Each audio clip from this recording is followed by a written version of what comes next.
Hello class, welcome to the Prarak Science classes. How are you all? I hope so you all will be fine. हाँ, ये chapter circulatory system के 2-3 topics और हैं, वो खत्म होने वाला है.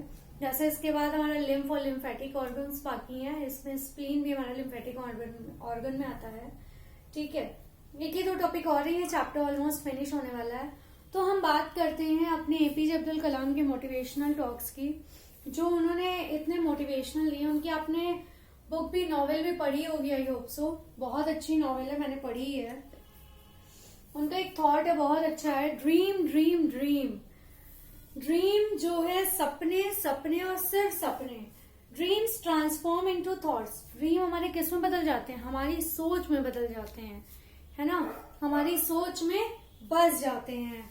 And thoughts result in action. और जो हम सोचते हैं, जो हम ठान लेते हैं हमें करना ही करना है, वो किस में बदल जाता है? हमारे एक्शन और रिएक्शन में बदल जाता है. ठीक है, और उसी एक्शन को देख के लोग जल भुन जाते हैं, है ना. अरे ये तो अभी तक कुछ भी नहीं था, अब इसने बहुत कुछ कर डाला. ऐसा क्या किया इसने जो कि इसने अपने सपने को सच कर लिया. आईएएस पीसीएस बनना आसान नहीं है, लेकिन लोग बनने के लिए हर जोर कोशिश करते हैं कि कैसे हम क्या कर ले. दिन रात मेहनत करते हैं और बन के दिखाते हैं, है ना. और लोगों को जब रिजल्ट आ जाता है यूपीएससी का, तो लोगों को आश्चर्य होता है, ताजुब होता है, सरप्राइज हो जाते हैं कि हाउ, कैसे हो गया, कैसे इन्होंने कर लिया. तो एपीजे अब्दुल कलाम ने गलत नहीं गाया है, सही गाया है. Dreams dreams dreams. Dreams transforms into thoughts. Dream हमारे किस में ट्रांसफॉर्म हो जाते हैं? हमारी सोच में. जब हम सुबह शाम बस उसी के बारे में सोचेंगे तो वही हमारी सोच में हो जाएगा ना, वही बदल जाएगा. और थॉट्स क्या होते हैं? Result in action. और थॉट्स किस में बदल जाते हैं? हमारे एक्शन में. ठीक है, तो हम शुरू करते हैं. आज का टॉपिक ब्लड प्रेशर है हमारा. It is a pressure. देखते हैं कभी कई लोगों को क्या होता है, बीपी उनका हाई हो जाता है, कई लोगों का लो होता है. जैसे मुझे लो की प्रॉब्लम है, ठीक है, और कईयों को हाई की प्रॉब्लम होती है. तो जिनको हाई की प्रॉब्लम होती है वो तो टैबलेट खा सकते हैं. लो वाले सिर्फ इलेक्ट्रॉल या ग्लूकोन डी पी के या नमक चीनी का घोल पी के अपने को ठीक कर सकते हैं. ठीक है, तो जो ब्लड प्रेशर होता है, it is the pressure which the blood flowing through the arteries exert on the walls. ये वो प्रेशर होता है जिसमें जो ब्लड फ्लो होता है, जब ब्लड हमारा बहता है, एक फ्लो में बहता चला था, फ्लो होता है थ्रू द आर्टरीज, आर्टरीज से एक्सर्ट ऑन देयर वॉल्स. और वो उनकी वॉल्स में, जो आर्टरीज की वॉल्स होती है, उसमें एक प्रेशर लगाते हैं, एक दबाव बन जाता है, जिसकी वजह से ब्लड प्रेशर हमारा निकल के आता है, जिसे हम बीपी कहते हैं ना. और इसकी जो मशीन होती है जिससे हम इसको नापते हैं, उसे स्फेग्मोमीटर कहते हैं. ठीक है, स्फेग्मो नैनोमीटर कहते हैं. ठीक है, इसकी 2 लिमिट्स होती हैं, upper limit, lower limit, systolic pressure और डायस्टोलिक प्रेशर. अब हम ये जाने कि सिस्टोलिक और डायस्टोलिक क्या होता है. सिस्टोलिक और डायस्टोलिक हमारी हर चीज में आता है. जो सिस्टोलिक होते हैं हमारे, ठीक है, जो अपर लिमिट होती है सिस्टोलिक की, ये हमारा तब होता है जब फ्रेश ब्लड, ठीक है, फ्रेश ब्लड हमारा आर्टरी में क्या होता है, पुश करता है, उसे प्रेशर देता है, पुश होता है, तब वो हमारा सिस्टोलिक प्रेशर देता है. ठीक है, the time when fresh blood is pushing through the artery, और उसकी वजह से वेंट्रिकुलर कॉन्ट्रैक्शन होता है हमारे हार्ट में, जिसकी वजह से ये सिस्टोलिक प्रेशर बन जाता है. ठीक है, ये सिस्टोलिक की बात हुई. और जो हमारा डायस्टोलिक होता है, ये क्या होता है, ये लोअर लिमिट होता है. जब हमारी इसमें क्या होती है, एक वेव निकल जाती है, एक प्रेशर की क्या होती है, एक लहर सी उठती है, और क्या होती है, वो निकल के चली जाती है उसके ऊपर से, तो वो कहलाती है हमारी डायस्टोलिक. ठीक है, और उसके बाद हमारे एडल्ट्स का क्या होता है, जो सिस्टोलिक होता है वो 100 to 140 मिलीमीटर होता है, और जो डायस्टोलिक होता है वो 60 to 80 मिलीमीटर होता है. हाइपरटेंशन, हाई ब्लड प्रेशर कितना होता है, 140 to 90 होता है. वैसे जो हमारा कहा जाता है 120/80 कहा जाता है ये. ठीक है, ये हमारा ऊपर का होता है, मतलब अपर लिमिट का हमारा 120 होता है जो नॉर्मल होता है, और 80 हमारा लोअर लिमिट का होता है. ठीक है, ये नॉर्मल होता है, जैसा इसमें दिया है 100 to 140 हमारा नॉर्मल ब्लड प्रेशर एडल्ट का माना गया, और डायस्टोलिक में 60 to 80. और हाइपरटेंशन में जब ज्यादा टेंशन होती है, स्ट्रेस लेता है बंदा, तो उसका बीपी क्या कहते हैं हम, हाई हो जाता है, उसे बीपी की गोली दी जाती है. तो वो क्या होता है, उसका कई बार क्या होता है, इसकी वजह से कई चीजें हो सकती हैं जब बीपी हाई होता है हमारा। ठीक है, हमें कई इश्यूज हो जाते हैं, कई बीमारियां भी इसकी वजह से हो जाती हैं लोगों को। कई बार अटैक्स भी पड़ जाते हैं, एकदम से गर्मी लगने लगती है, पसीना छूटने लगता है, तो वो सब हाइपरटेंशन के निशानियां हैं। और लो बीपी में क्या होता है, चक्कर आने लगते हैं, सामने सब धुंधला सा दिखाई देने लगता है, बस लगता है लेट जाओ। ठीक है, बहुत वीकनेस सी लगने लगती है, क्योंकि मुझे होता है इसलिए मुझे पता है ना लो बीपी में कितनी प्रॉब्लम्स होती हैं। हाई में भी होती है, हाई में बट दवा दे सकते हैं, लो में लेकिन कोई भी सॉल्यूशन नहीं है। लो बीपी में आप डार्क चॉकलेट खा सकते हो, नमक चीनी का घोल है, इलेक्ट्रॉल है, ग्लूकॉन डी है ना, और कॉफी पी सकते हो, स्ट्रॉन्ग कॉफी पीजिए। ये सारी चीजें आपके बीपी को क्या करती है, शूट अप कर देती हैं, लो से थोड़ा हाई हो जाता है। इसको जो मेजर करते हैं किसकी हेल्प से करते हैं, इंस्ट्रूमेंट का नाम है हमारा स्फेग्मो मैनोमीटर। ठीक है, मैनोमीटर, स्फेग्मो मैनोमीटर इसका नाम है हमारा। अब हम बात करते हैं टिश्यू फ्लूइड की। टिश्यू फ्लूइड क्या होता है, इंटरसेलुलर फ्लूइड भी कहते हैं, ये मतलब सेल्स के अंदर की तरफ फ्लूइड बहता है। As the blood flows in the capillaries of the tissue, जैसे ही हमारा ब्लड कहाँ फ्लो करता है, टिश्यू की कैपिलरीज में, प्लाज्मा में, ल्यूकोसाइट्स में, ये क्या होता है, leak out through their walls, ये उनकी वॉल से क्या होता है, बाहर निकलने लगता है, तो वो हमारा क्या है, टिश्यू फ्लूइड।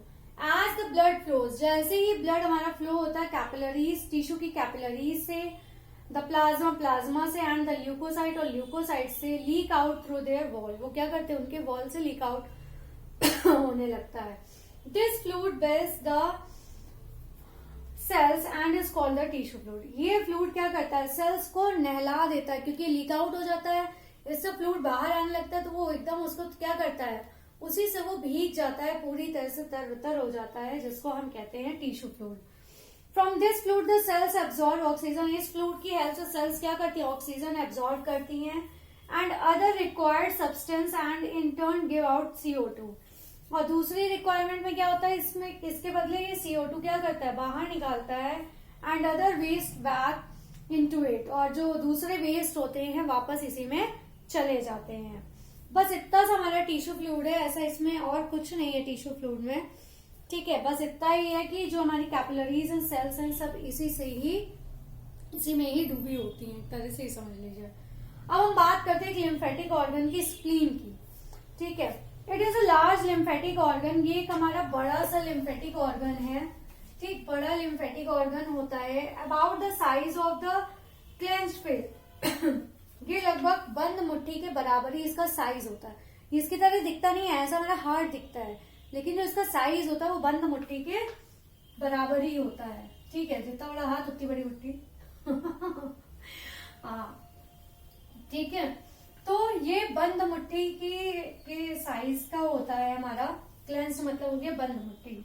ठीक है, रेडिश ब्राउन कलर का होता है, किस कलर का होता है, रेडिश ब्राउन कलर का होता है हमारा, and situated in the abdomen, ये हमारे एब्डोमेन में मतलब स्टमक में होता है, behind the stomach and above the left kidney, ये स्टमक के पीछे और लेफ्ट किडनी के ऊपर पाया जाता है। ठीक है, मतलब इस साइड पे मेरा लेफ्ट ये है तो यहाँ पे ये पाया जाएगा। ठीक है, लेफ्ट किडनी इधर हुई तो इसके ऊपर पाया जाएगा, बट एब्डोमेन के पीछे, स्टमक के पीछे पाया जाता है।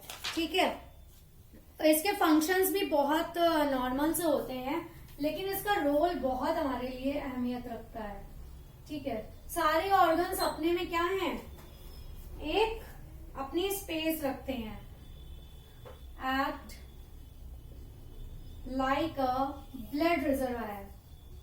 ब्लड रिजर्वायर मतलब क्या हो गया, मतलब ब्लड को रिजर्व रखता है, ब्लड को अपने अंदर सेव करके चलता है। ठीक है, मतलब बचा के रखता है, रिजर्व करके चलता है, कि जैसे आपातकालीन स्थिति में चीजें मिल जाती है ना, वैसे ही इसमें जब ब्लड की जरूरत होती है तो यहीं से मिल जाता है। ठीक है, जैसे हमारा इमरजेंसी होती है, emergency such as hemorrhage, physical, ठीक है, फिजिकल और emotional stress,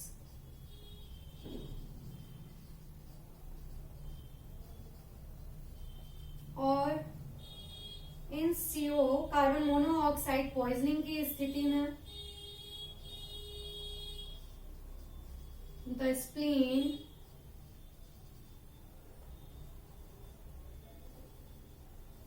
releases the stored blood into the bloodstream. क्या होता है जब इमरजेंसी होती, हीमोरेज हो जाता है कि ब्लड क्लॉटिंग नहीं हो रहा है, ठीक है, ब्लड बहता ही चला जा रहा है, फिजिकल इंजरी हो गई, इमोशनल स्ट्रेस हो गया, या कार्बन मोनोऑक्साइड पॉइजनिंग हो गई, तो स्प्लीन क्या करता है, जो उसके पास स्टोर्ड ब्लड होता है, रिजर्वायर इसीलिए कहा गया है, जितना भी इसके पास रिजर्व ब्लड होता है ये क्या करता है, उसे ब्लड स्ट्रीम में छोड़ देता है, जिससे कि वो ब्लड की कमी को फुलफिल कर सके। प्रोड्यूसेस लिम्फोसाइट्स, ये लिम्फ बनाता है, लिम्फोसाइट्स बनाता है, ठीक है, एक ये इंपॉर्टेंट काम हो गया। और ये क्या करता है, इसमें हमारी जो डिस्ट्रॉयर्स वॉर्न आउट आरबीसीज, जितनी भी खराब और जो पुरानी आरबीसी हो जाती हैं वो सारी इसी में आके रहती हैं, ठीक है। इन एन एम्ब्रियो, जब एम्ब्रियो में बेबी होता है तो हमारा स्प्लीन क्या करता है, स्प्लीन प्रोड्यूसेस आरबीसी, ठीक है। जब एम्ब्रियो में बेबी होता है तो एम्ब्रियो में कौन ब्लड प्रोड्यूस करता है, हमारा स्प्लीन, ठीक है। तो ये था आज का टॉपिक हमारा। एक बार मैं फिर से बता देती हूँ स्प्लीन का फंक्शन क्या होता है। ये सबसे बड़ा लिम्फेटिक ऑर्गन होता है, ये रेडिश ब्राउन कलर का होता है, ये क्लेंस्ड फिस्ट के बराबर होता है, साइज के जितनी बंद मुट्ठी हमारी जितनी बड़ी होगी उतना बड़ा स्प्लीन होगा, ठीक है। और ये पाया कहाँ जाता है, एब्डोमेन के पीछे, स्टमक के पास,